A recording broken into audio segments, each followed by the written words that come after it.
Comment devenir un créateur de contenu original mais qui copie? Je sais, ce titre a l'air un peu paradoxal, mais tu verras qu'il te fera sens à la fin de cette vidéo. On va commencer directement en décomposant dans la première partie les mythes versus la réalité, et ensuite en partie 2, on verra ce que tu dois vraiment faire en tant que créateur de contenu pour devenir original ou le rester.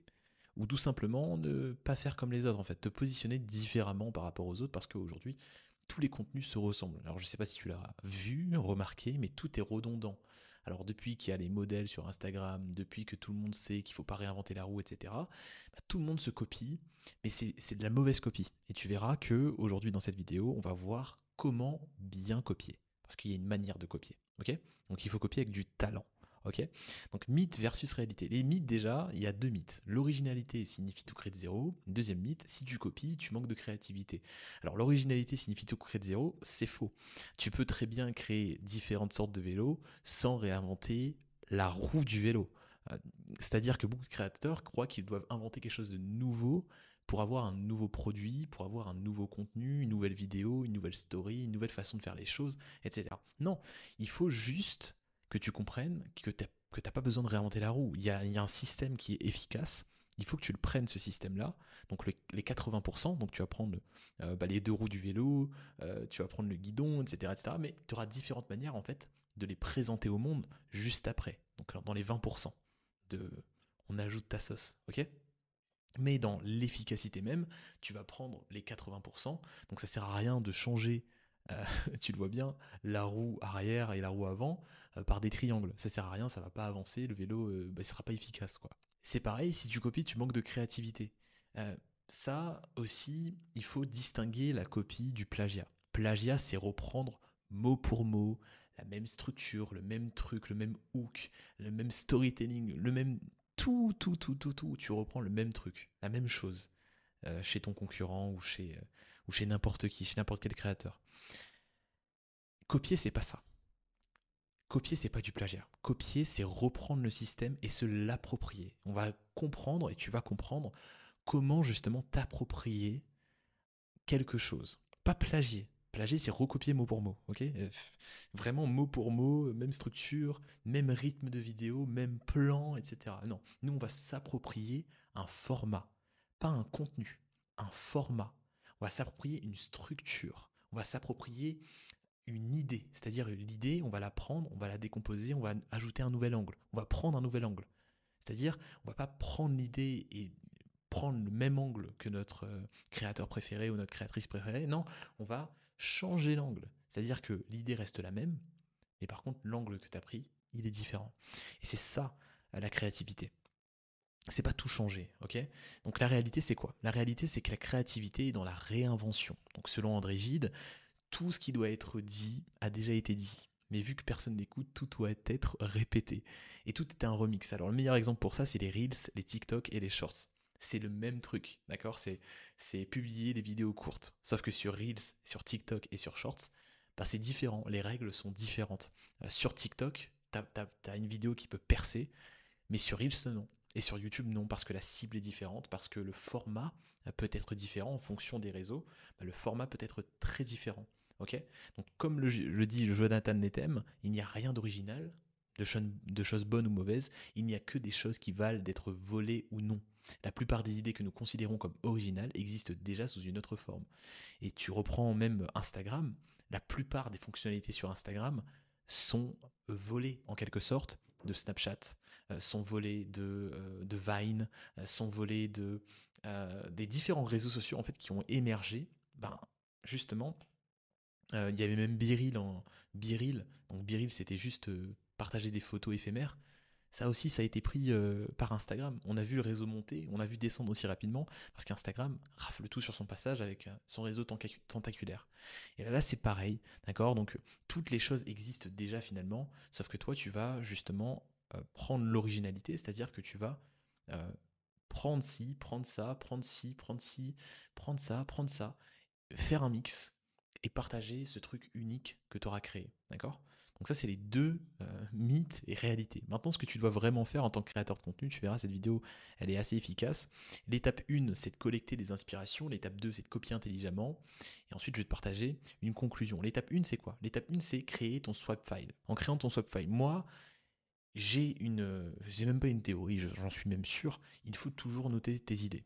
Si tu notes pas tes idées, t'es mort. T'es mort dans le teaser, même pas dans le film, t'es mort dans le teaser. Pourquoi? Parce que tu vas les oublier. Et les idées, les idées sont les choses les plus importantes, les pensées les plus importantes que t'aies. Ok? Donc note toutes tes idées. Même si tu trouves quelque chose chez un concurrent, chez un créateur de contenu que t'aimes bien, dans un livre, dans un film, un truc que t'as bien aimé, une scène que t'as kiffé, etc. Note cette scène-là dans un swap file. Un swap file, c'est juste un- une centralisation d'idées, tout simplement. C'est juste un dossier où tu vas tout fourrer. Tu vas pas ranger ou quoi que ce soit. Moi, j'aime bien ranger. Mais tu vas pas ranger ou quoi que ce soit le dossier. C'est juste, tu mets toutes tes idées dedans et en fonction de ce que tu veux créer demain ou après-demain ou la semaine prochaine, en fait, tu vas piocher dans ces idées-là. Ça peut être dans un an, ça peut être dans 2 ans. Il y a des contenus que j'ai eu l'idée il y a 3 ans et je le crée aujourd'hui. Moi, j'utilise une application qui s'appelle Bear, d'accord? Alors, il y a plein d'applications pour ça. Il y a Evernote, il y a Note de Apple. C'est des applications gratuites hein, où j'enregistre toutes les inspirations qui me touchent. Donc, ça peut être des hooks efficaces, ça peut être des structures de vidéos, ça peut être des idées de visuels, ça peut être des mails, ça peut être des photos, ça peut être des articles, ça peut être euh, tout ce qui va m'inspirer, tout ce que je vais trouver beau, tout ce que je vais trouver moche et qui va me faire réagir, tout ce qui va m'énerver, tout ce qui va me rendre triste, des souvenirs, etc. Même le journaling, je le fais sur cette application-là. Pourquoi? Parce que dans un an, quand je reviens dessus, bam, ça me donne une idée. Ah ouais, il y a un an, j'étais comme ça, j'étais dans cet état d'esprit-là. Mais écoute, comment je peux magnifier ça? Comment je peux retranscrire ça dans la vie réelle un an après? Tu vois? Et j'enregistre tout ça. Alors, si tu connais pas ce mec-là, c'est Jim Jarmusch. Alors, lui, si tu veux, c'est un scénariste américain. Et il a dit, volez tout ce qui résonne avec votre inspiration et nourrit votre imagination. Film, livre, musique, photographie, architecture, nature, ce que tu veux. Il faut que tu voles ça. Alors, voler, il faut pas comprendre quelque chose de péjoratif en mode, faut que tu ailles en prison, faut que tu ailles voler, faut que tu ailles, faut que tu tué quelqu'un pour voler. Non, il faut que tu te dises, je vais prendre l'idée, mettre dans mon swap file et me l'approprier. C'est-à-dire, je vais prendre cette idée et la transformer en quelque chose de nouveau. C'est vraiment ça qu'il faut comprendre. D'accord? Donc, sélectionne ce qui te parle directement à ton âme. Alors, une fois que tu as collecté les inspirations, donc ça peut être n'importe quoi, encore une fois, ça peut être des livres, ça peut être des films, etc. Une fois que tu as ton swipe file qui est fait, qu'est-ce que tu fais? Bah justement, tu vas copier intelligemment en réinventant à ta manière. Alors comment tu fais ça? Imaginons, tu trouves un format de vidéo inspirant. Alors je m'adresse aux créateurs de contenu. Donc là, on passe sur le format vidéo. Tu l'adoptes à ton propre style, à ta propre tonalité, à ta propre marque, avec tes propres anecdotes. Par exemple, là sur mon compte privé, donc sur mon compte personnel plutôt, là, j'ai lancé un défi sur 90 jours. Donc, je viens de commencer ce compte. Là, on est peut-être à 1700 abonnés. Là, on est au 15e, 16e jour. OK? Et là, mes vidéos commencent à faire un peu plus de vues. Pourquoi? Parce que mes premières vidéos ne faisaient pas de vues, parce que ça ne résonnait pas avec mon audience. Là, je sens qu'avec un nouveau format que je suis installé, donc c'est un format qui est très connu en ce moment, c'est le format au quotidien, tu te filmes et tu postes la vidéo le soir. Donc c'est un format au quotidien, tout simplement. Jour 1, jour 2, jour 3 pour devenir ci, jour 4 pour devenir un tortank à la salle, etc. etc. Mais en fait, le fait de montrer mon aventure, de montrer mon authenticité, et de montrer que ça avance, ben, tout simplement, ça fait des vues, ça crée des interactions. Ok, et j'ai lancé ce nouveau format il y a tout simplement, je te le dis, hein, je l'ai lancé il y a 2 semaines, d'accord. Mais ce format spécialisé en mode je me filme et je monte la vidéo et je la poste le soir même, ça, je le fais depuis 4-5 jours. Ok, et depuis 4-5 jours, je sens que là, tu vois, moi je fais entre 2000 3000 vues sur mon compte personnel, d'accord? C'est pas sur l'écosystème, hein. Sur mon compte personnel, Anthony, je faisais 3000 4000 vues, 2000 3000 4000 vues. Et là, je sens qu'avec ce nouveau format, bah, tu le vois bien, hein, je l'ai commencé à cette vidéo-là, je crois. Euh, mais depuis ce format-là, bah là, je commence à monter. 9000, 6000, 10 000, 16 000, 17 000, etc., etc. Et donc, ça commence vraiment à venir en fonction justement des résultats. Et je suis beaucoup plus intéressant, ça capte beaucoup plus l'attention, etc., etc. Donc, vraiment, adapte ce format-là. C'est-à-dire que là, j'ai pas j'ai copié, d'accord? J'ai copié, j'ai pris un format qui était déjà présent ailleurs, chez les anglo-saxons, chez certains créateurs français aussi, mais je me le suis approprié, c'est-à-dire que j'ai mis mon propre montage, j'ai mis mes propres anecdotes, ma propre voix, mes propres plans, c'est-à-dire que j'ai pas pris des plans sur Shutterstock ou des vidéos sur internet ou avec l'application IA là qui prend les vidéos libres de droit. Non, je l'ai fait par moi-même, donc j'y ai mis ma patte. J'ai mis ma patte créative. Et c'est exactement ce que tu dois faire pour vraiment créer une communauté qui se sente proche de toi. Parce que sinon, ça ne marchera pas. Je te le dis concrètement. Ça ne marchera pas si tu ressembles à tout le monde. Si il n'y a rien de différent chez toi, bah, personne ne va t'écouter.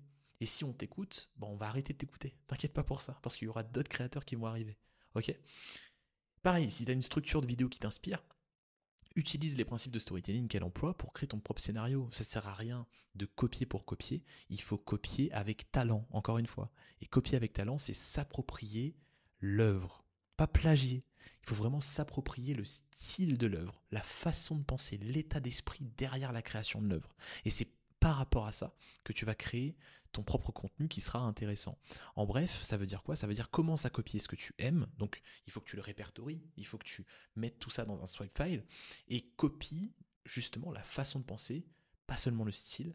Réinvente ce que tu copies pour qu'il reflète vraiment ta propre vie, ta propre vision, tes propres valeurs, tes propres principes. C'est ça ce que j'appelle l'appropriation. C'est ça ce que j'appelle finalement copier, mais en étant et en restant toi-même, en restant original. Tu dois assumer ta différence et le montrer au monde. C'est comme ça que tu vas créer ta communauté, c'est comme ça que tu seras intéressant.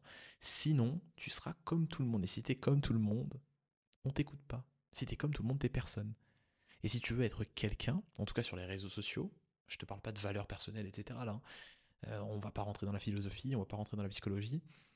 Là, je te parle vraiment, si tu veux devenir quelqu'un sur les réseaux sociaux pour créer une communauté, vraiment que cette communauté soit forte autour de toi, il faut que tu t'assumes entièrement. Et pour ça, il faut partager son authenticité et il faut créer du contenu original. Tu copies le système à 80%, mais tu es original, tu ajoutes ta sauce à 20%. D'accord? C'est le plus important, les 20%, c'est le plus important. C'est le plus important. Donc la suite. La suite, c'est que j'ai des ressources concrètes pour mieux vivre de ton activité en ligne. Donc si tu es freelance, si tu es une agence, si tu es coach, formateur, et si tu es créateur de contenu en général, j'ai des ressources gratuites pour toi, des ressources concrètes, des ressources complètes sur mon site internet. Donc c'est un circle, d'accord? C'est comme un school finalement, communautaire, privé, mais surtout gratuit. Le lien est dans la description. Je te laisse aller voir ça. Il y a déjà plein de formations qui y sont présentes, plein de contenus qui y sont présents, exclusifs à la communauté. Donc je te laisse aller voir ça. En tout cas, encore une fois, tu peux devenir un créateur original qui copie. D'accord? Et copier, ça ne veut pas forcément dire plagier. Copier, ça veut tout simplement dire rendre le système et se l'approprier. Mais pas s'approprier juste le style, pas s'approprier juste l'œuvre finale, non, s'approprier l'état d'esprit derrière la création pour justement y mettre, y mettre du sien, y mettre sa propre patte, sa propre sauce. Ok? Je te souhaite une très belle journée, soirée, en fonction de l'heure à laquelle tu regardes cette vidéo. Et n'oublie pas de travailler à la hauteur de tes objectifs ambitieux. Salut.